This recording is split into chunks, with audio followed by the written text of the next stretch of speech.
Seguimos conversando sobre el tema del petróleo, que además para Venezuela no solamente es la gran economía que podría motivar el desarrollo, sino el instrumento de la política internacional, de la diplomacia, como hacen los países árabes, que han hecho una diplomacia extraordinaria en el mundo y además desarrollando inclusive energías alternas y nuevas sin dejar de descubrir el petróleo, ¿no? Así no, y aparte de eso, es importante recordar que en el año 58 Venezuela producía 2.150.000 y los árabes 120.000. Hoy en día el Golfo Pérsico está sobre los 20 millones, incluyendo Irán, y Venezuela pues está cuestionada. ¿Por qué? Porque nuestra política petrolera ha sido extremadamente rentista y no expansionista. Y los árabes han sido 100% expansionistas. Yo creo que tenemos que ir. La propiedad privada, la gente de las empresas, ¿qué función tienen?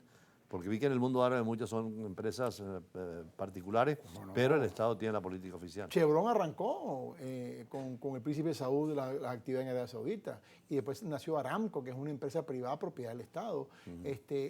Irán tiene una tecnología de primera línea gracias a los franceses y comparte con Total. Claro. Irak tiene Halliburton, Kuwait, Halliburton, Shell y British Petroleum. Las grandes transnacionales han entendido la necesidad del equilibrio petrolero. Por eso que Netanyahu y Hamas son factores de peligro para los dos procesos en este momento. Y yo creo que esa orden de tensión viene dada por eso. Pero además otra cosa, cuando en el mundo energético tiene que haber dos equilibrios entre los gobiernos y los grandes consumidores de petróleo. ¿Quiénes son los grandes? ¿Quién está ahorita en déficit? Los Estados Unidos, en 4 millones de dólares de déficit. Usted tiene que cubrir esa cuota. Y esa cuota la parte de las lulitas y todos estos desarrollos nuevos petroleros no llegan a cubrir. No, vale, es que el problema es que ese monstruo consume 22 millones de barriles diarios. Produce 10, 12. Produce 16 a 18 por fracking. Y el fracking tiene un proceso de declive, que cae en un 60%. Nuestro petróleo aquí, el de la faja, Guyana, en 3, 4 años llegará al 1.000.000 de barriles porque tiene que perforar casi 35 kilómetros mar adentro y la operación en el mar es muy costosa, aunque Trinidad la desarrolla muy bien. Entonces, ¿qué le queda al mundo en este momento? Los 1.900 kilómetros de costa que tiene Venezuela. Entonces, bueno, el caso de Brasil, que aspiró a ser una potencia petrolera, también es muy cara la exploración y explotación fuera de la costa, ¿no? Y Petro acaba de hacer un acuerdo con la guerrilla. ¿Para qué? Para entrar a Barranca Bermeja y poder sacar el oleoducto del Pacífico. Entonces, todo el mundo, todos los presidentes, y otro factor importante, el presidente Maduro dijo anoche, que posiblemente después del 28 Venezuela entre el BRIC. Si entramos al BRIC, ¿por qué vamos a entrar al BRIC? Porque es la estrategia petrolera energética mundial.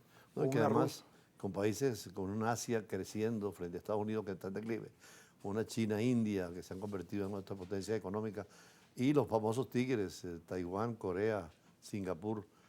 Y adicional un tema, que todo el mundo quiere comprar un carro, que todo el mundo quiere andar en aviones, que todo el mundo quiere consumir electricidad y el combustible fósil sigue siendo por los próximos 100 años la capacidad que eso sucede. Entonces, nosotros, que tenemos la reserva más grande del mundo, porque en el norte de Rusia se consiguieron, pero ya eso es para la Siberia, para arriba, para adentro, casi 500.000 millones de barriles. Eso es imposible sacarlo. Entonces, ¿dónde está en el Caribe, en el Ecuador, establecido? Es en Venezuela. Entonces, bueno, hermano, hagamos lo propio para que eso suceda.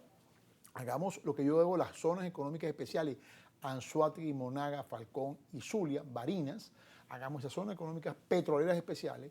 Permitamos que los de afuera vengan a invertir, que hagamos una agenda social coherente, como fue en el año 39. Eso ya sucedió. No estoy diciendo nada que no haya sucedido en Venezuela. Sobre todo que son temas importantes que son de consenso nacional.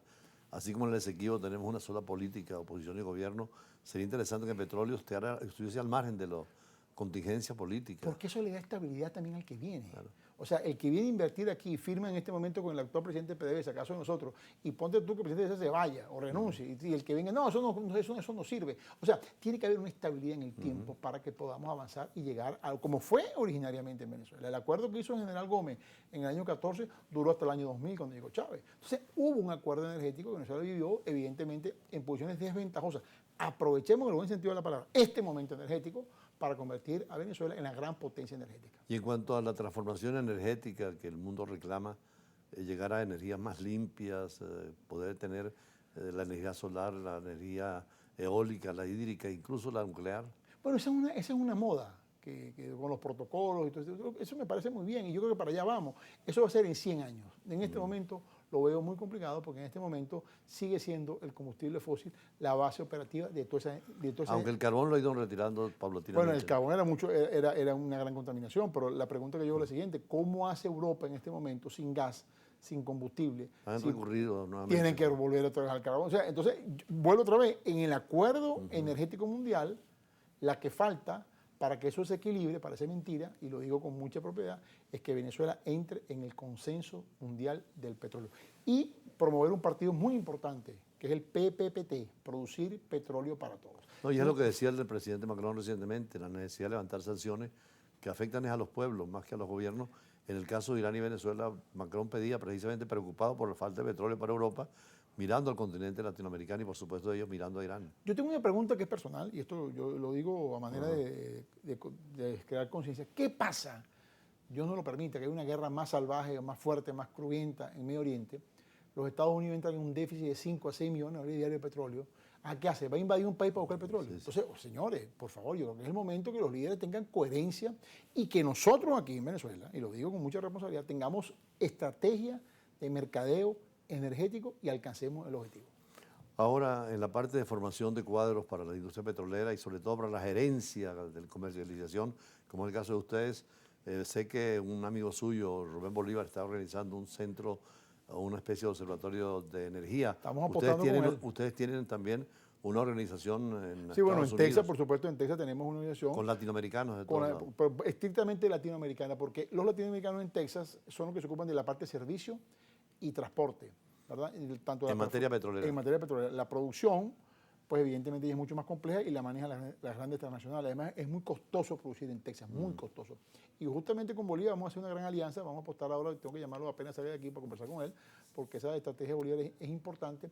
Pero lo grave que tenemos nosotros ahorita en la nueva era del petróleo venezolano es que los soldados con los que vamos a dar la guerra comercial, que están del otro lado, en las grandes transnacionales, son todos soldados venezolanos. Nuestros soldados, nuestro principal oponente va a ser, en la estrategia de mercadeo, va a ser justamente un soldado que nació en PDVSA. Entonces, nosotros tenemos que ser muy estratégicos a la hora de conquistar el nuevo mercado y muy estratégicos a la hora de crear nuestro propio sistema de producción, valga la palabra, y nuestro propio sistema de mercadeo, entendiendo que nuestro principal cliente está a escasos 4 días en barco de aquí, que es evidentemente el puerto de Galveston en Texas. Bueno, siempre es agradable y fluido esta conversación con el tema petrolero y además con un criterio muy ecuánime de la necesidad de estar en los escenarios internacionales con una materia tan importante como el petróleo. Y es importante, Mauro, y gracias por este tiempo que usted siempre da, que lo entendamos todo y cada uno de los venezolanos. Estamos en un momento histórico, energético, estamos en un momento histórico mundial, estamos en un momento donde la tercera guerra mundial energética arrancó. Y tenemos que tener cuidado cómo la manejamos para que no haya más guerra y para que haya equilibrio. Bueno, precisamente el Papa Francisco decía que ya la Tercera Guerra Mundial está empezando con todos estos conflictos que estamos viendo, donde el petróleo es fundamental. Y sobre eso vamos a hablar ya no de petróleo, sino del estado más pequeño del mundo, que consume muy poco petróleo porque tiene mucho poder. 1000 habitantes y menos de 1000 ciudadanos, pero tiene mucho poder, sí.